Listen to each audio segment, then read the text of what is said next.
pâturage alsacien. Et les petits oiseaux qui gazouillent. Les années 70 et l'industrialisation ont failli tout faire disparaître pour laisser place au maïs. Pour sauver les prairies inondables du Ride, un groupe d'agriculteurs a la bonne idée de fabriquer des fromages. À travers cette démarche, ils souhaitent valoriser l'herbe pour la rendre aussi rentable que le maïs. En valorisant l'herbe de ces prairies, le consommateur mange un fromage à travers ces animaux qui mangent de l'herbe là. Charlotte, là, elle va manger beaucoup d'herbe, elle va faire du lait. Et ce lait-là va faire de la tome près du Ride. Et ensuite, le consommateur, en payant un peu plus cher ce lait, il soutient le maintien des paysages. Le lait près du Ride provient exclusivement d'une région limitée autour de Muttersols.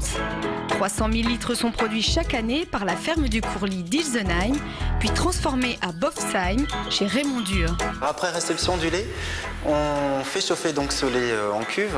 Les tomes du Ride vont être fabriqués à température à peu près d'une trentaine de degrés. Contrairement à la pâte cuite, à la meule de foin du Ride, celle-ci va être fabriquée à 50 degrés. C'est la température qui fait toute la différence entre la pâte non cuite à 30 degrés et la pâte cuite à 50 degrés. Seul point commun entre ces deux fromages, un lait cru non pasteurisé. Une manière de mettre en avant le terroir et le travail du producteur. Dans ce lait, on rajoute des ferments, on laisse un petit peu maturer, le lait va un peu acidifier. Et dans ce lait un peu acidifié, on va rajouter la présure.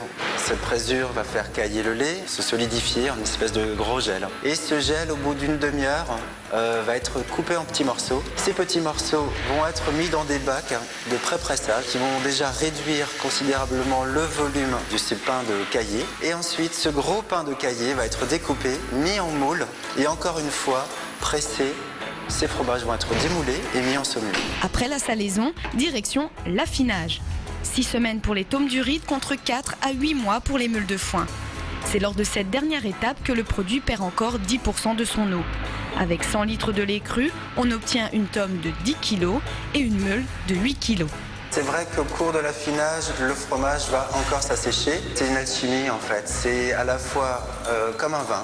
Il y a des réactions chimiques qui vont se passer à l'intérieur, des réactions biologiques qui vont transformer donc la matière première qui est la caséine, la protéine du lait et la graisse, les acides gras du lait. Ils vont être transformés et c'est ces transformations qui vont apporter du goût, de la texture et la typicité d'un fromage. Rares sont les vaches qui pâturent en Alsace. En général, elles sont nourries en maïs et en soja directement en étable. L'herbe des prés du Ride, elle, apporte un petit plus au fromage. Ici dans le Ride, on a une flore très riche. Et la vache, à travers le lait, elle donne ses arômes des fleurs et des plantes qui se transmettent au fromage, à condition qu'il soit affiné longtemps. Donc il faut qu'il ait au moins 3 mois de cave. Et à ce moment-là, les arômes se développent dans le fromage. Toute une philosophie ce Ride.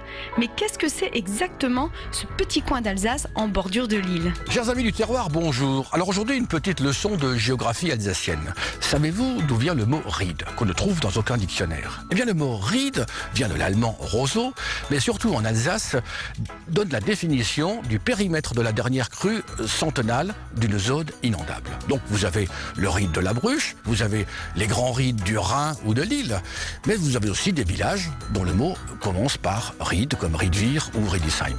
Mais surtout, les anciens s'en souviennent, le Ride, c'était aussi les Riedmatas qui, en hiver, gelaient et devenaient de formidables patinoires.